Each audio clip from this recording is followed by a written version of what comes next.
रानी लक्ष्मी राजा विक्रमादित्य की सबसे प्यारी रानी थी।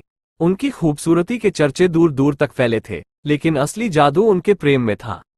एक दिन रानी लक्ष्मी अचानक बीमार पड़ गई। कोई इलाज काम नहीं आया।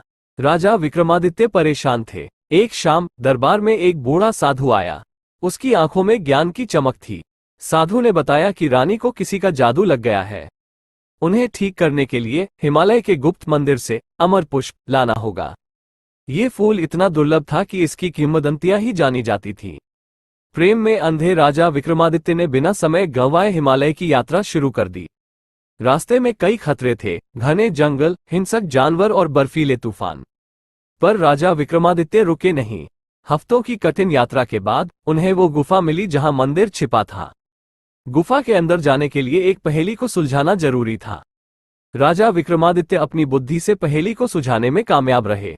मंदिर के अंदर एक चमकदार वेदी पर अमर पुष्प खिल रहा था, लेकिन फूल को छूते ही जमीन हिलने लगी और दीवारों से राक्षस निकल आए। राजा विक्रमादित्य घबराए नहीं। उन्होंने अपनी तलवार निकाली और राक्षसों से लड़े। उनकी वीरता देखकर राक्षस पीछे हट गए। आखिरकार राजा विक्रमादित्य अमर पुष्प को तोड़ने में सफल हुए। वापसी की यात्रा और भी कठिन थी, लेकिन रानी लक्ष्मी के लिए उनके प्रेम ने उन्हें ताकत दी।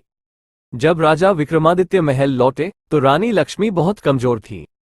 पर जैसे ही उन्होंने उन्हें अमर पुष्प दिखाया, रानी के चेहरे पर रंग लौट आया। फूल के स्पर्श से उनकी बीमारी दूर हो गई। रानी लक्ष्मी पूरी तरह स्वस्थ हो गई। ये कहानी सीख देती है कि सच्चा प्यार किसी भी मुश्किल को पार कर सकता है। राजा विक्रमादित्य का साहस और रानी लक्ष्मी के लिए उनका प्रेम ही उन्हें अमर पुष्प तक ले गया। ये कहानी हमें ये भी याद दिलाती है कि कभी हार नहीं माननी चाहिए, चाहे रास्ते में कितने भी खतरे क्यों न हो। अगर आपको ये कहानी पसंद आई तो कृपया इस चैनल को सब्सक्राइब करना न भूलें ताकि आप मेरी अगली कहानी को मिस न करें।